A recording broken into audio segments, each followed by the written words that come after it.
For more on this development, I have joining me at this time a legal practitioner, Monday Ubani, who joined us live via Zoom from Lagos. Mr. Ubani, thank you for joining us on TVC News at 10. EFCC Chairman being convicted of contempt of court.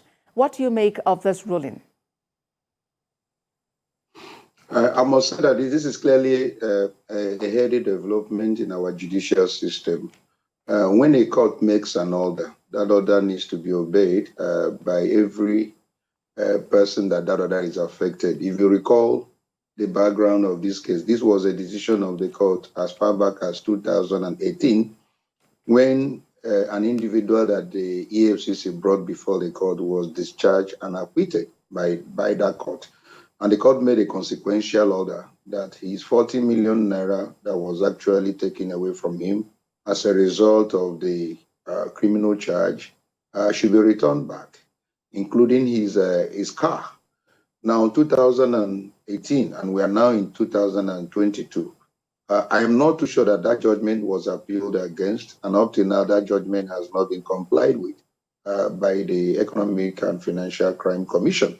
And who is heading that commission now is supposed to be the one to be responsible for the obedience to the court order. So, having failed to respect the court order, an application for contempt proceeding was filed.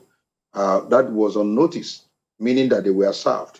And I don't think they responded to that application. And then what happened today was that the court considered the fact that was averred by the applicant and then had to go ahead and convict the EFCC chairman for contempt of the court. Contempt of the court, for the sake of those who may not understand what it means, that if a court makes a ruling on order or a judgment and makes proper directive concerning what should be obeyed, that judgment of the court ought to be obeyed or must be obeyed. Now, if you fail, refuse, or neglect to obey that order, you are really in contempt of the court. All right, Mr. What Ubani. will happen is, yes. Okay. As it is now, the court has, convicted him. But then earlier today, he appeared at the National Assembly and he mentioned that the agency would actually appeal that conviction. Where does that leave us? Well, appeal does not operate as a stay. I understand that the IG was directed to ensure that that judgment of the court was complied with. If it has filed appeal does not in any way operate as a stay. There must be a proper stay of the judgment of that court. Are you following me? Because there was a proper order that was made. Unless there is a stay on that judgment that was passed today, appeal does not in any way operate as a stay. But let me say this just before, because I know this is a prime time. Issue of obedience to court order has been an issue that has occupied stakeholders in the industry and in the legal profession. And we insist that we must respect that particular institution. It's a third arm of government and is there for a reason. Unless you're operating a dictatorial regime, if it is democracy, every judgment of the court must be obeyed unless you have appealed against it. Now, if you have not appealed against it, you have no other choice than to obey. But I found out in this country that people in government choose which of the court orders to obey and they want to disobey, which is not actually helping and probably developing our culture of obedience to court order and even our democracy. And that is very critical. We must begin to obey court judgment. And what the court has done today clearly shows, send a signal to those who are occupying public office that you must begin to respect the judgment of the court, failing which you must be committed for contempt. And a contemnor cannot in any way be given a hearing in the court.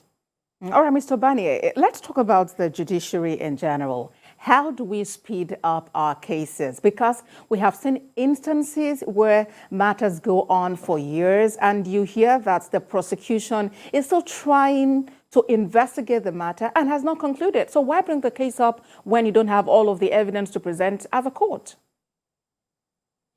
I didn't get the question because I was not, at the time I lost what we were saying. Please, all right, the question is, how do we speed up the dispensation of justice in Nigeria? Because there have been instances where you have the prosecution who has already brought up a case in court requesting for more time because he or she has not concluded investigations. Yeah, that is again another aspect of our judicial process that we need to tinker with in terms of investigation. We have always advised that a different body must probably be engaged in the investigation. and then another set of people carry out prosecution. Sometimes they mix these things up. We see what happened in developed economies. Before you bring in any accused person, you must have done almost 90% of your investigation before you arrest. But here in this country, we discover that our security agencies will first of all arrest you, and then now start fishing for information or for evidence. And that's why most times they engage in a manner of even extracting confessional statement in a very, very autocratic and sometimes in a manner that shows that they have not obtained that confessional statement in a fair manner. They have to make sure that they suffer that individual to extract confessional statements. So my advice is that we must tinker with our laws once again to insist that before you rein in any accused person for any crime, you must have done a larger percentage of an investigation and be convinced that that individual has committed that crime before bringing that individual in. If you don't have any evidence, what you should do in the circumstance is to release that person 24 hours or maximum 48 hours. But we find out a situation, they bring you in and they go to court and obtain court order in order to keep you for 30 days, 90 days, in order to investigate a matter. Is actually something that is very abnormal, is not proper, right. It is clearly indecent, and something that is not allowed in democracy and shouldn't be allowed.